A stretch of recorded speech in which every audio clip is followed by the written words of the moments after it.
Hello বন্ধুরা, welcome back to our channel. তোমরা সবাই কেমন আছো? আশা করি ভালো আছো। আমিও ভালো আছি। দেখো আজকে পাস্তা রান্না করছি সবার জন্য, তাই ভাবলাম তোমাদের সঙ্গেও শেয়ার করে নিই। আর কী বলো, তোমাদের সঙ্গে গল্প করতে করতে পাস্তাটা সিদ্ধ বসিয়ে দিয়েছি।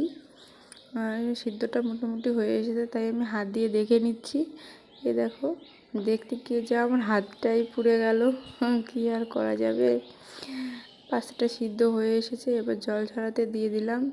দিয়ে দেবো দুটো পেঁয়াজ, চারটে কাঁচা লঙ্কা, একটা ডিম, একটা টমেটো। তার মধ্যে ওই শাশুড়ি মা চলে এসেছে, এসে লজ্জা পেয়ে গেল।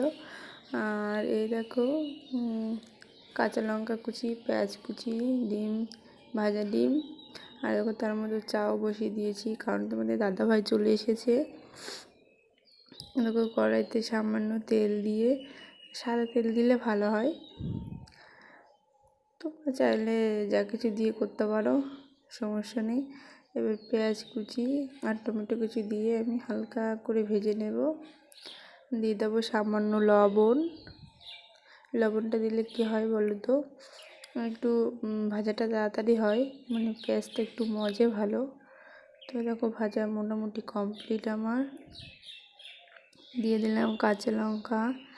কাঁচা লঙ্কা দিয়ে সামান্য ভেজে তারপর এর মধ্যে পাস্তাটা দিয়ে দেবো। আর তোমাদের কার কার পাস্তা খেতে ভালো লাগে চলে এসো আমাদের বাড়িতে, পাস্তা করে খাওয়াবো। আর একটু হলুদ, একটু লবণ দিয়ে দিলাম। হলুদটা কিসের জন্য তোমরা কমেন্ট করতে পারো, কিন্তু কেন বলো তো, হলুদটা দিলে কালারটা ভালো আসবে, দেখে নিও। তোমরা চাইলে নাও দিতে পারো। এবার একে একে পাস্তাগুলো দিয়ে দেবো। ব্যাস এটুকুই। ফোনে দেখে একটু কম লাগছে, কিন্তু অনেকটাই পাস্তা, কি বলো তো, 5-6 জন মিলে খাবো তো, তাই। দেখো ভেজে নিচ্ছি, কালারটা কত সুন্দর লাগছে দেখতে। কার কার লোভ লাগছে বলো, আমার তো ভীষণ ভালো লাগে, ভীষণ পছন্দের পাস্তা চাউমিন। আর এই দেখো এখন ভেজে নেব। তোমাদের যদি ভালো